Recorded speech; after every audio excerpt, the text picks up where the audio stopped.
नमस्कार। आम cooking channel cook मस्ती को मु आपण मानकु बहुत बहुत स्वागत करुछि। आज मु आपण मानका पई नै के आसी छी क्रिस्पी छोटो निमकीर रेसिपी। आपण माने चा सहित गरमा गरम एंजॉय करि परिबे आ बहुत ही क्रिस्पी रेडी हेबो। आपण माने वीडियो को प्रथम रु शेष पर्यंत देखंतु। एही परि भाबरे आपण माने तयारी करंतु, ट्राई करंतु एई छोटो निमकीर रेसिपी आ बहुत ही भल लागिबो आशा करुछि। आज रेसिपी आपण मानकु टिके भी पसंद आसिले लाइक गोटे निहाती करिवे। चैनल रे ए पर्यंत नुआ ताहले कुक मस्ती चैनल को सब्सक्राइब करबा पई जमारे भूलिबेनी। वीडियो को आपण माने प्रथम रु शेष पर्यंत देखंतु आ एही परि भाबरे आपण माने भी क्रिस्पी निमकी ट्राई करंतु। चलंतु डेरी न करिके आज आमे गरमा गरम क्रिस्पी छोटो निमकीर रेसिपी आरंभ करिबा। निमकीर डो प्रथमे आमे रेडी करिबा। निमकी डो रेडी करिबा पई एठी गोटे बड़ साइज रो मु प्लेट नै जाईछि। अब एठी मु ऐड करि दउछि 2 कप आउ हाफ नै जाईछि मैदा। मैदा को प्रथमे मु भल भाबरे चालुणी साहाय्य चले देछि। इमती चालुणी साहाय्य टिके छाणी के आपण माने भी मैदा को यूज करिवे। मैदा 2 कप आउ अधा मु एठी ऐड करि दउछि। मैदा ऐड करि सारिला परे एठी मु ऐड करि दउछि स्वाद अनुसार लूण। लूण को आपण माने देखिके ऐड करंतु। एठी मु लुणिया निमकी रेडी करूछि। जदि आपण माने लुणिया और टिके हल्का मीठा जदि निमकी रेडी करूछंती ताहाले एठी पाउडर सुगर आपण माने 2 चामच पाखा पाखी नै परिबे। लूण दे सारिला परे एठी मु कालंजी बा कला जीरा ऐड करि दउछि गोटे छोटो चामच। निमकी रे आपण माने निहाती भाबरे कला जीरा ऐड करंतु, बहुत भल लागिबो खाइबा पई।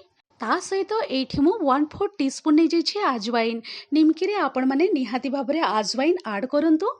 एठी हाथ साहाय्य आमे टिके एमती घसी देबा। घसी के आमे आजवाइन को ऐड करिबा। तापरे एठी आमे ऐड करि देबा घियो। घियो एठी मु नै जाइछि 2 चामच पाखा पाखी टेबल स्पून रे। जदि आपण माने घियो खाली यूज करबा पई चाहउछंती ताहेले 4 रु 5 चामच आपण माने घियो ऐड करि परिबे। एठी मु घियो नै जाइछि 2 चामच। तापरे एठी ऐड करि दउछि रिफाइन तेल नै जाइछि 2 चामच। खाली रिफाइन तेल जदि आपण माने यूज करबा पई चाहउछंती ताहेले आपण माने एठी 5 रु 6 चामच पाखा पाखी रिफाइन तेल ऐड करि परिबे। एठी मु रिफाइन तेल और घियो मध्य मिक्स करिके यूज करूछि। आपण माने भाग माप जदि ठीक रखिबे ताहेले बहुत ही खास्ता क्रिस्पी निमकी रेडी हेबो। तो चलंतु एठी मु आउ थरे कहि दउछि घियो नै जाइछि 2 चामच और रिफाइन तेल मध्य मु नै जाइछि 2 रु 3 चामच पाखा पाखी। ताको आमे भल भाबरे बे ऐड करि सारला परे हाथ साहाय्य भल भाबरे आमे मिसेई देबा। जेते भल भाबरे आपण माने मिसेई परिबे सेतिकी खास्ता निमकी रेडी हेबो। एठी देखि पारुथिबे मु दी पापुली रे बहुत भल भाबरे घसिकी मिसेई देबी।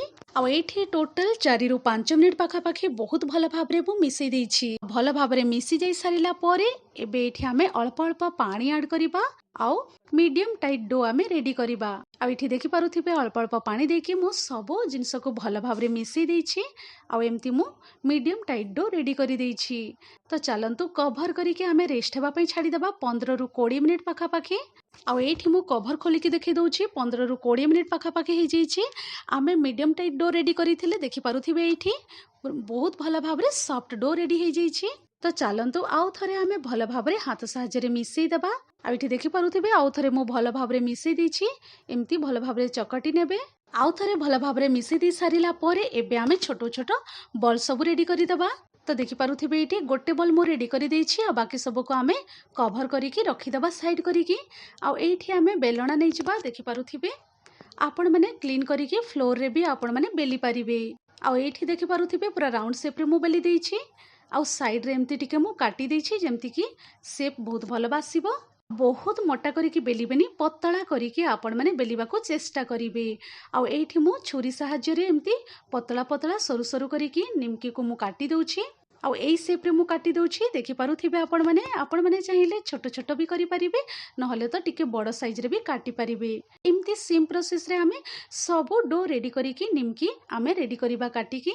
काटी दे सारिला परे एमती गोटे प्लेट नै जिबा। आ आमे सब निमकी को एमती छुरी साहाय्य रे छड़े नेबा। देखि पारुथिबे इजिली बहुत भल भाबरे बाहरी जाउछि। आ सब निमकी को मु एमती प्लेट रे ट्रांसफर करि देछि। तो चलंतु एबे आमे गैस साइड को जिबा, छाणीबा प्रोसेस को आरंभ करिबा। आ एठी मु तेल कढ़ई गरम हेबा पे रखि देइथिली। आ बहुत भल भाबरे तेल कढ़ई गरम हे जाइछि।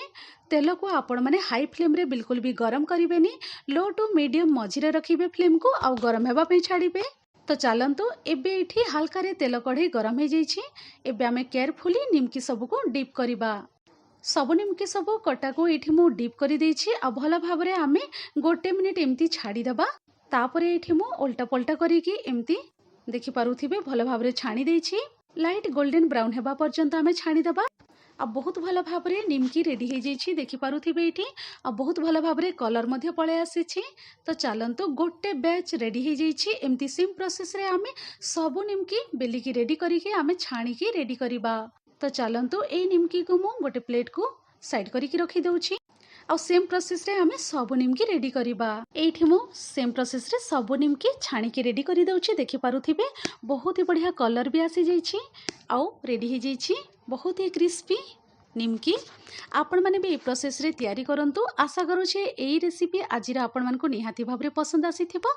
आपण माने एमिते निमकी को छाणिकी ठंडा हो सारिला परे एयरटाइट कंटेनर रे भी स्टोर करके आपण माने रखि परिबे किछि दिन आ चा सहित एन्जॉय करि परिबे।